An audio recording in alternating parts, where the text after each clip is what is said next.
1TV News.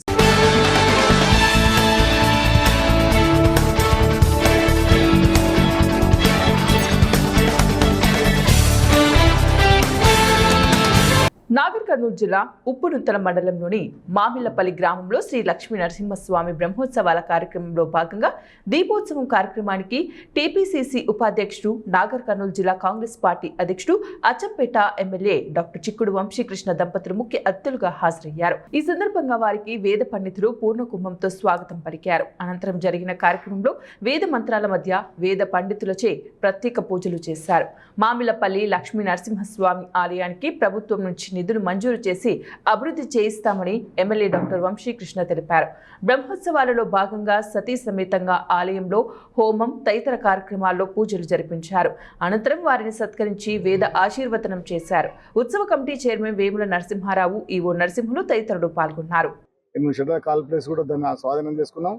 మళ్ళీ 505 survey నెంబర్ల 19 ఎకరాల 13 గుంటల భూమి ఉంది. దాన్ని మొత్తము ఆక్రమించుకొని 150 షెడ్యూల్లు, తర్వాత 100 కొద్ది ఇండ్లు ఉన్నాయి. దాన్ని మొత్తం ఈ మధ్యలోనే మార్కింగ్ చేయించడం జరిగింది.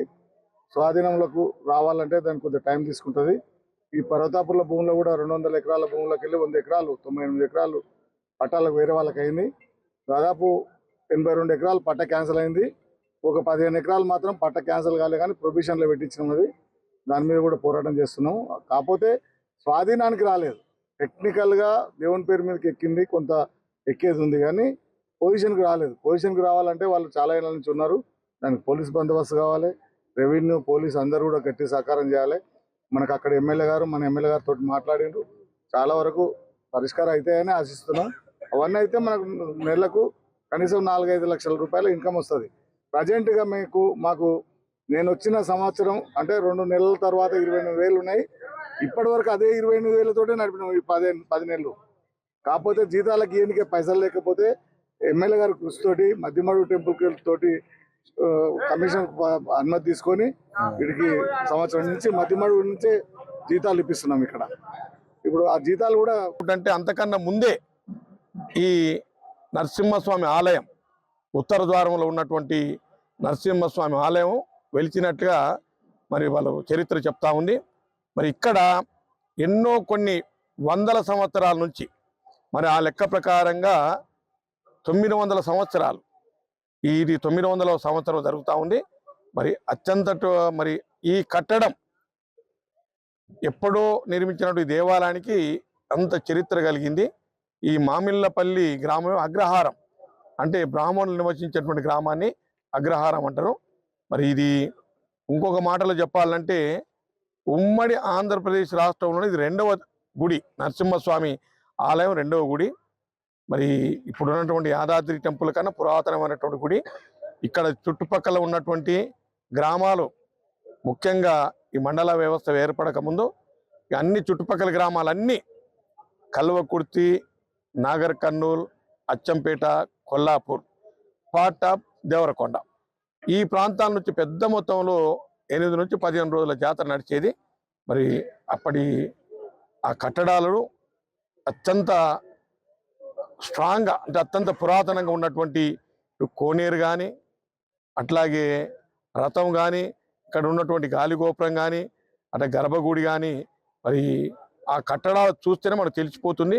మరి ఈ టెంపుల్కు ఉన్నటువంటి ప్రాముఖ్యత ఏమిటంటే ఏదైతే ఉత్సవ విగ్రహాలను ఒకానొక సమయంలో దొంగలు దొంగిలిస్తే వాళ్ళు బిజినపల్లి దగ్గర పడుకున్న నిద్రలో ఉండి చిన్న ముద్దునూరు దగ్గర నిద్రలో ఉండి వాళ్ళకి మెలక రాలే. విగ్రహాలు అట్లే ఉన్నాయి.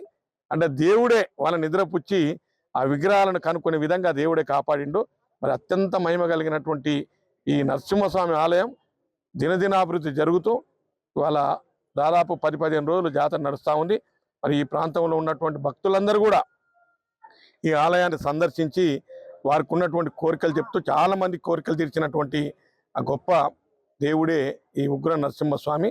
మరి ఉగ్ర నరసింహస్వామి ఆలయం ఉత్తర ద్వారం ఉంది. ప్రసిద్ధి ఏమిటంటే ముక్కోటి ఏకాదశి నాడు జయశంకర్ భూపాలపల్లి జిల్లా రేగొండ మండలంలోని ప్రముఖ ఆధ్యాత్మిక కేంద్రమైన కోడవటంచ శ్రీ లక్ష్మీనరసింహస్వామి వారి బ్రహ్మోత్సవాలు అంగరంగ వైభవంగా జరుగుతున్నాయి. 8 రోజుల వార్షిక బ్రహ్మోత్సవాలు ఫిబ్రవరి 26వ తారీఖున ప్రారంభమయ్యాయి. మార్చి 5వ తారీఖున చక్రస్నానం మరియు పుష్పయాగంతో ఉత్సవాలు జరుగుతాయి.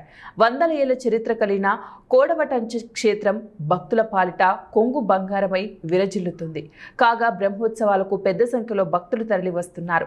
కుటుంబ సమేతంగా తరలివచ్చి శ్రీ లక్ష్మీనరసింహస్వామిని దర్శించుకుంటున్నారు. భక్తుల రాకతో ఆలయ పరిసరాలు సందడిగా మారాయి. మార్చి 5వ తారీఖుతో చక్రస్నానం మరియు పుష్పయాగంతో ఉత్సవాలు ముగుస్తాయి. బుధవారం కూడా భక్తుల రద్దీ కొనసాగింది. ఇది ఇలా ఉంటే కోడవటంచ ఆలయానికి ఎంతో చరిత్ర ఉందని, అలాగే కనుకుంట్ల వంశం తయారు చేసిన గజవాహనం మీద శ్రీ కోటవటంచ లక్ష్మీనరసింహస్వామి వారి రథోత్సవ కార్యక్రమం జరిగింది. బుధవారం జిల్లా కలెక్టర్ రాహుల్ శర్మ రథోత్సవం కార్యక్రమంలో పాల్గొని రథం ముందు కొబ్బరికాయ కొట్టి భక్తులతో పాటు రథాన్ని లాగి స్వామివారిని ముందుకు లాగారు. అనంతరం గర్భాలయంలో స్వామివారికి జిల్లా కలెక్టర్ ప్రత్యేక పూజలు చేశారు. ఆలయ చైర్మన్ సంపత్ రావు జిల్లా కలెక్టర్ రాహుల్ శర్మని సత్కరించారు. ఈ కార్యక్రమంలో ఈవో మహేష్, డిఎస్పీ సంపత్ రావు, తహసీల్దార్ శ్వేత, ఎంపీడీఓ తదితరులు పాల్గొన్నారు.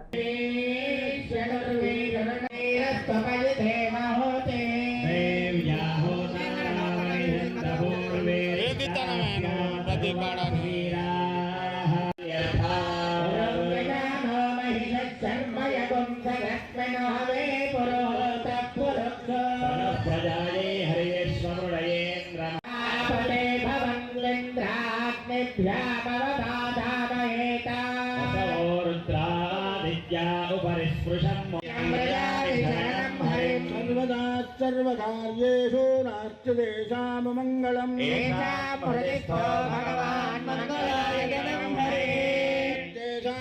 బీఆర్ఎస్ నాయకులపై మంత్రి వివేక్, ముఖ్యమంత్రి రేవంత్ రెడ్డి కక్ష సాధింపు చర్యలకు పాల్పడుతూ కావాలనే మంత్రి వివేక్ అక్రమ కేసులు పెట్టించి వేధిస్తున్నారని చెన్నూరు మాజీ ఎమ్మెల్యే బాల్కా సుమన్ మండిపడ్డారు.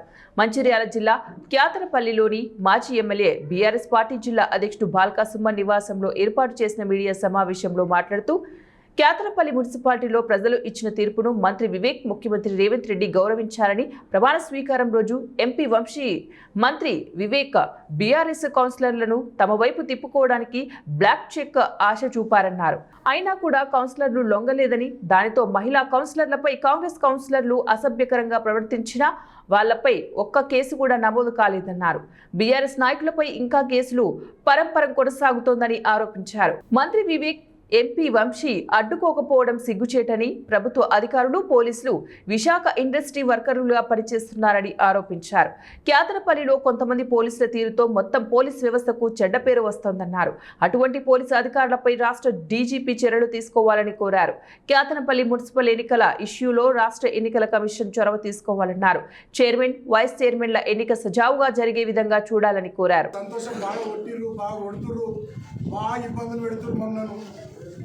సరే, I love you Vivek, I love you Vivek. చాలా ఇబ్బంది పెడుతున్నావు, సంతోషం, ఓకే, నో ప్రాబ్లం. సరే, కానీ ఏదేమైనా అంతిమంగా ఒక మాట మాత్రం నేను తెలియజేస్తా ఉన్నా, ఏది పట్టుకోబోదు, అన్ని ప్రజలు గమనిస్తూ ఉన్నారు. ఇలా మేమేందో మీరేందో ప్రజల ముందే అన్నీ ప్రజాక్షేత్రంలో ఉన్నాయి. మేము ఎట్లా ప్రవర్తిస్తున్నాం, మీరు ఎట్లా ప్రవర్తిస్తున్నారో రాష్ట్ర ప్రజలు చూస్తూ ఉన్నారు, క్యాతనపల్లి మున్సిపాలిటీ ప్రజలు చూస్తూ ఉన్నారు. అంతిమంగా ప్రజాస్వామ్యంలో ప్రజలు గొప్పోళ్ళు, ప్రజలు ఇక్కడ తీర్పు ఇచ్చి ఆల్రెడీ ఎన్నికకి సంబంధించి. అయినా కూడా నువ్వు సైంధవుడిలాగా అడ్డం పడుతూ ఉన్నావు, దాన్ని కూడా గమనిస్తూ ఉన్నారు. డెఫినెట్గా రాబోయే రోజుల్లో సరే ప్రజలే మీ విషయంలో ఏం చేయాలో ప్రజలే ఆలోచిస్తారు. నేను మాత్రం అంతిమంగా జిల్లా అధికారులను కోరుతా ఉన్నా, రాష్ట్ర ఎన్నికల కమిషన్ కోరుతా ఉన్నా, పారదర్శకంగా క్యాతనపల్లి మున్సిపాలిటీ ఎన్నిక జరిగేటట్టుగా రాష్ట్ర ఎన్నికల కమిషన్ చొరవ తీసుకోవాల్సిందిగా నేను కోరుతా ఉన్నా. జిల్లాధికారుల మీద మాకు నమ్మకం లేదు. వీళ్ళంతా ఆల్రెడీ జిల్లాధికారులే పేరు మంచిర్యాల జిల్లా అధికారులు, కానీ వీళ్ళంతా Visakha industries employees. Visakha industries ఎంప్లాయీసే మంచిర్యాల జిల్లా అధికారులు, పోలీసు వాళ్ళు కానీ, రెవెన్యూ వాళ్ళు కానీ, ఎవరన్నా కానీ. అట్లా అయిపోయింది, ఏం చేస్తాం. అయినప్పటికీ కూడా ప్రజలు మాకు పూర్తి స్థాయిలో, నేను జైల్లో ఉన్న సందర్భంలో నేను బయటకు రావాలని కోరుకున్నటువంటి ప్రజలందరికీ, మా పార్టీ నాయకులకు, మా కార్యకర్తలకు, మా సోషల్ మీడియా వారియర్స్కి, మీడియా మిత్రులకు, జైల్లో నేను ఉన్నప్పుడు నాకు మనోధైర్యాన్ని కలిపేయడానికి జైలుకు వచ్చినటువంటి మా కేటీఆర్ అన్నకు, హరీష్ అన్నకు, మా మాజీ మంత్రులకు, ఎమ్మెల్యేలకు, మాజీ ఎమ్మెల్యేలకు, మా పార్టీ నాయకులకు అందరికీ పేరు పేరున ధన్యవాదాలు. నాకు పేరు రావడానికి ఎప్పటికప్పుడు మా లీగల్ టీంతో అటు హైదరాబాద్లో, ఇటు మంచిర్యాలలో, చెన్నూరులో ఎప్పటికప్పుడు వాళ్ళతో మాట్లాడుతూ విషయాలు తెలుసుకుంటూ నాకు పేరు రావడానికి లీగల్ టీంని ఎప్పటికప్పుడు అలర్ట్ చేసిన మా పార్టీ పెద్దలు, తెలంగాణ తొలి ముఖ్యమంత్రి కేసీఆర్ గారికి హృదయపూర్వకంగా కృతజ్ఞతలు తెలియజేసుకుంటూ అంతిమంగా నేను మీడియాను కోరుతా ఉన్నా, ప్రజాస్వామ్యంలో మీరు 4th ఎస్టేటు, మరి కేతన్పల్లి మున్సిపాలిటీ ఎన్నికను మరి మీరే, వాస్తవానికి మెజారిటీ ఇస్ లా, మాకు మెజారిటీ ఉంది, 22లో 14 మేము ఉన్నాం. మరి మేము చైర్మన్, వైస్ చైర్మన్ అయ్యేటట్టుగా మీడియా, ప్రజలు మీరంతా మాకు గట్టిగా మద్దతుగా ఇప్పటిదాకా నిలబడ్డారు. అదేవిధంగా గట్టిగా మాకు వెన్నుదన్నుగా నిలబడాలని కోరుకుంటూ, ముఖ్యంగా నేను మా సిపిఐ సోదరులను హృదయపూర్వకంగా అభినందిస్తూ ఉన్నా. వాళ్ళు గట్టిగా మాతో నిలబడ్డారు. చివరిదాకా కలిసి పోటీ చేసినాం. చైర్మన్, వైస్ చైర్మన్ ఎన్నిక అయ్యేంత వరకు కూడా బీఆర్ఎస్తోనే ఉంటామని చెప్పి గట్టిగా కరకట్టిగా చెప్పి వాళ్ళు కూడా మాతో ఉన్నందుకు ఏఐటీసీ రాష్ట్ర అధ్యక్షులు సీతారామయ్య గారికి, సిపిఐ రాష్ట్ర కార్యదర్శి వర్గ సభ్యులు సోదరులు కలవేన శంకర్ గారు. కడప జిల్లా ప్రొద్దుటూరు మార్కెట్ యార్డ్లో అక్రమాలపై టీడీపీ నేత గర్జించారు. కష్టపడి పండించిన పంట రైతు రక్తాన్ని మధ్యవర్తులు పీల్చుతుంటే చూస్తూ ఊరుకోబోమని టీడీపీ సీనియర్ నాయకులు, మాజీ ఇన్ఛార్జ్ జీవి ప్రవీణ్ కుమార్ రెడ్డి తీవ్ర స్థాయిలో ధ్వజమెత్తారు. వైఎంఆర్ కాలనీలోని తన కార్యాలయంలో ఏర్పాటు చేసిన పాత్రికేయుల సమావేశంలో మార్కెట్ యార్డ్లో జరుగుతున్న అక్రమాలను సాక్ష్యాధారాలతో సహా బయటపెట్టారు. మార్కెట్ యార్డ్లో శనగ రైతులను నిలువు దోపిడీ చేస్తున్నారని ఆవేదన వ్యక్తం చేశారు. నిబంధనల ప్రకారం 50 కేజీల శనగ మూటకు అన్ని రకాల ఛార్జీలు కలిపి కేవలం 45 రూపాయలు మాత్రమే వసూలు చేయాల్సి ఉండగా దళారులు ఏకంగా 200 రూపాయలు వసూలు చేస్తున్నారని మండిపడ్డారు. తూకంలో మోసం, ప్రతి మూటపై 500 గ్రాముల తరుగు తీయాల్సింది పోయి ఏకంగా 2.5 కేజీల శనగలను అదనంగా వేయించుకుంటూ రైతులకు ఒక్కో మూటపై 260 రూపాయల వరకు నష్టం కలిగిస్తున్నారని ఆరోపించారు. పుట్టిందానికి మొత్తం హమాలీల ఖర్చులు కలిపి 45 రూపాయలు తీసుకోవాలా, ఓన్లీ ఇది రైతులు. ఈ 45 రూపాయలను సాకు పెట్టుకొని 200 రూపాయలు వసూలు చేస్తున్నారు. నేను అడుగుతానా, ఎవడి సుధాకర్, ఎవడి గౌసు? రైతు అంటే తెలుసా వీళ్ళకి? రైతు అనేవాడు ఈ రోజుటికి రాష్ట్రంలో కానీ దేశంలో కానీ అందరికంటే కష్టం పడేది, దేశ సరిహద్దులో ఉండే సైనికుడు ఎంత కష్టపడుతున్నాడో మనకి అన్నం పెట్టే రైతు అంత కష్టపడుతున్నాడు. ఒక్కసారి ప్రజలు ఆలోచన చేయండి, వ్యాపారస్తులు ఆలోచన చేయండి. 100 రోజుల పైరు, రేయింబవులు నిద్ర రాక, భార్యల తాలిబొట్టు, కూతుర్లవి గాజులుంటేనో లేదు ఇంట్లో ఉన్నటువంటి వస్తువులు తాకట్టు పెట్టుకొని రైతు డబ్బు తెచ్చుకొని, రేయింబవులు నిద్ర లేక, నీళ్ళ వసతి సరి లేకుంటేనో ఎంతో కష్టపడి తాను 100 రోజులు 120 రోజులు కష్టపడి పొలంలో పిల్లలను ఎలా చూసుకుంటాడో ఒక తండ్రి, అట్లా రైతు పైరును చూసుకొని ఈరోజు అతను కష్టపడి పండించిన ధాన్యాన్ని ఈ బ్రోకర్లు వచ్చి రైతుల కష్టాన్ని, రైతుల రెక్కల కష్టాన్ని, రైతుల రక్తాన్ని పిలుస్తారా? ఎవరు అసలు వీళ్ళిద్దరు? ఏం వీళ్ళకి సంబంధం? ఏం అధికారులు నిద్రపోతున్నారా? 200 రూపాయలు వసూలు చేయడం ఒక నేరం అయితే, రెండవ నేరం ఎక్కడైనా మార్కెట్ యార్డుల్లో, కమిటీ యార్డుల్లో మీరు విలేకరులు కానీ, వ్యాపారస్తులు కానీ, ఎవరైనా రైతులు కానీ పోండి, 50 కేజీలకు గాను 600 గ్రాముల నుంచి 700 గ్రాములు ఎక్కువ వేసుకుంటారు సంచిలో. కారణం ఏంటంటే ఆ సంచి 600 గ్రాములు ఉంటుంది.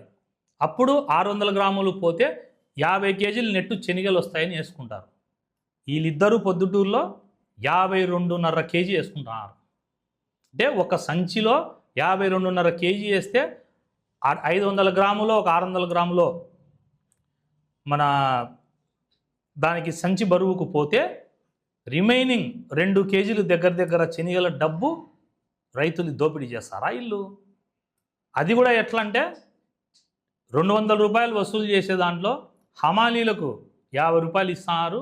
ఆ ఛార్జెస్ అన్నిటికీ 50 రూపాయలు అయితే 150 రూపాయలు రైతులకు ఒక ప్యాకెట్ మీద దోపిడీ. తర్వాత 2 కేజీలు శనగలు దోపిడీ అంటే దాదాపు 110 రూపాయలు అవుతుంది. 2 కేజీలు అంటే 150 ఒక 110 260 రూపాయలు. అంటే ఒక రైతు రెక్కల కష్టాన్ని దోచుకుంటా వీళ్ళ ఆటలు సాగుతా అంటే దీనికి చైర్మన్ ఏం చేస్తున్నాడు? మార్కెట్ కమిటీ చైర్మన్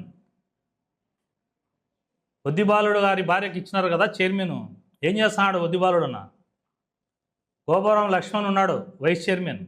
మార్కెట్ కమిటీలో ఇంత జరుగుతుంది, నిద్రపోతున్నారా? లేక వాటాలు పంచుకొని మార్కెట్ యార్డుకు రాకుండా వాటాలు పంచుకొని ఎవరో బ్రోకర్లకు అప్పగించి డబ్బులు వసూలు చేసుకుంటున్నారా? Point number. కడప జిల్లా బి కోడూరు మండలం మొన్నెల్లి గ్రామం సలిగేరు ఒడ్డున వెలిసిన శ్రీ మహంకాళి అమ్మవారి బ్రహ్మోత్సవాలు అత్యంత వైభవంగా కొనసాగుతున్నాయి. బ్రహ్మోత్సవాలలో భాగంగా 4వ రోజు అమ్మవారికి ప్రత్యేక పూజా కార్యక్రమాలు వేద పండితుల మంత్రోచ్చరణ నడుమ ఘనంగా నిర్వహించబడగా భక్తులు పెద్ద సంఖ్యలో పాల్గొని అమ్మవారిని దర్శించుకుని మొక్కులు చెల్లించుకున్నారు. ప్రతి సంవత్సరము ఎంతో వైభవపేతంగా జరుగుతున్నది. ఈరోజు నేను రమణారెడ్డి గారి ఆహ్వానం మేరకు, తెలుగుదేశం పార్టీ నాయకులందరి ఆహ్వానం మేరకు రావడం జరిగింది. ఈ యొక్క పున్నెల్లి అంకాలమ్మ జాతర అంటే ఇది చాలా ఫేమస్ అయిన జాతర. ఈ యొక్క అంకాలమ్మ తల్లి దాదాపు మనకు తెలిసిన 400 సంవత్సరాల నుంచి పురాతనమైన దేవస్థానము. ఆమెను ఈరోజు ఈ జాతరకు వచ్చి ఆమెను కూడా ప్రార్థించడం జరిగింది. మేమందరము బాగుండాలి, మా నియోజకవర్గ ప్రజలు, బీ కోడూరు ప్రాంత వాసులందరూ అంకాలమ్మ యొక్క దేవత దీవెనలతో అందరూ సుఖశాంతులతో ఉండాలని ఆమెను ప్రార్థించుకుంటున్నాము. అదే అంకాలమ్మ గారి ఆ యొక్క దీవెనలు మా అందరికీ, ఆ తల్లి చల్లని దీవెనలు మా అందరికీ కలగాలని, అందరితో పాటు మాకు, మా ఫ్యామిలీలకు, మన నాయకులకు, మన ప్రతి ఒక్క మా తెలుగుదేశం పార్టీలో ఉన్న అందరికీ. ఇవి ఇప్పుడు బులెటిన్ డీటెయిల్స్. నెక్స్ట్ బులెటిన్ లో మళ్ళీ కలుద్దాం. Until then keep watching 1TV news.